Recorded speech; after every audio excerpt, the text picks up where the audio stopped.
Pure Elite Gaming.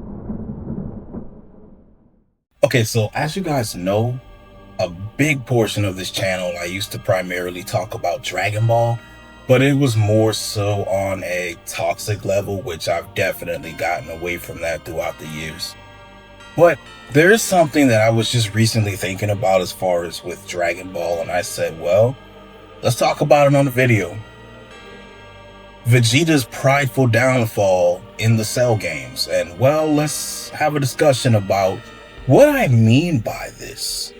So, there was a point where Goku, Vegeta, Gohan, and the rest of the gang were training in the hyperbolic time chamber, and Goku and Gohan achieved mastered Super Saiyan, right? And they came out of the time chamber, they were calm, they were peaceful, they were tranquil. They incorporated Super Saiyan into their everyday lives, essentially making Super Saiyan their base form. So basically what that means is it's not straining their bodies anymore to transform, right?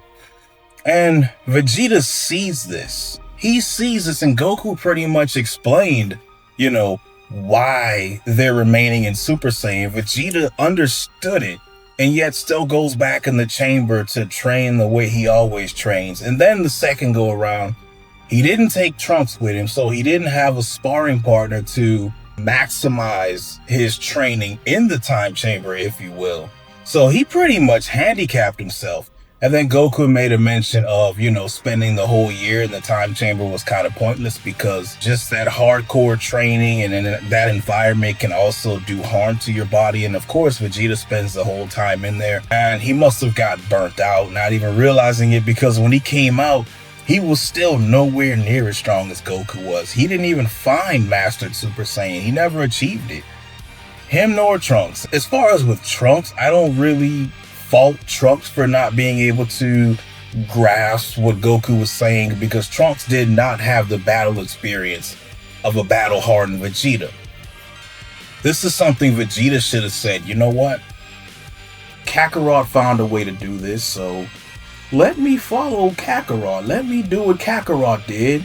Because I guarantee you, if Vegeta would have trained the same way Goku and Gohan did, if he would have, him and Trunks gone in together, and if they would have found a way to incorporate Super Saiyan into their everyday living, basically making Super Saiyan their base form, if they would have done that, there's no telling how strong Vegeta could have gotten.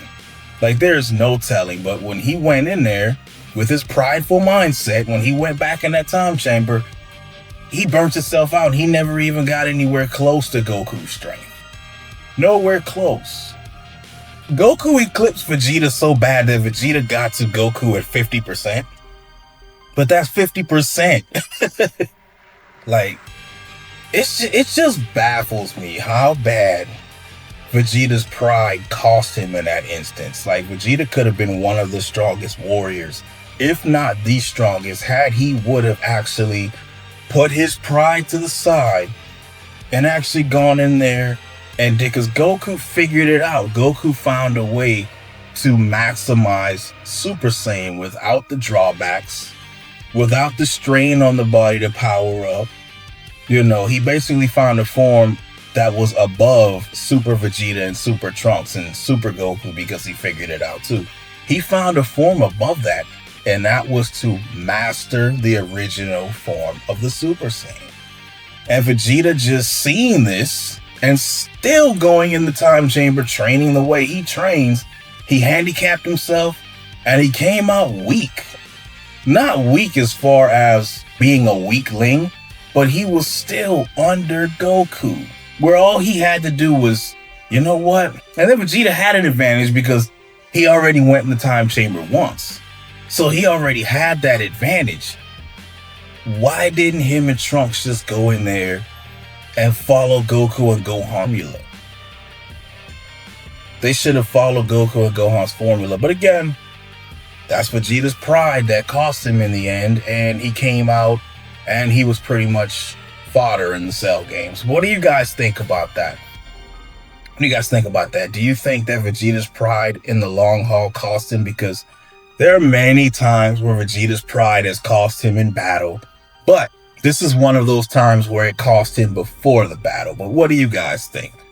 Am I right? Am I firing off on all cylinders? Or do you think if Vegeta and Trunks would have followed Goku and Gohan's template, nothing would have mattered and they still would have been weak? Either way, however you feel, sound off in the comment section and let's have a pride-less discussion about it. And I'll catch you on the next video.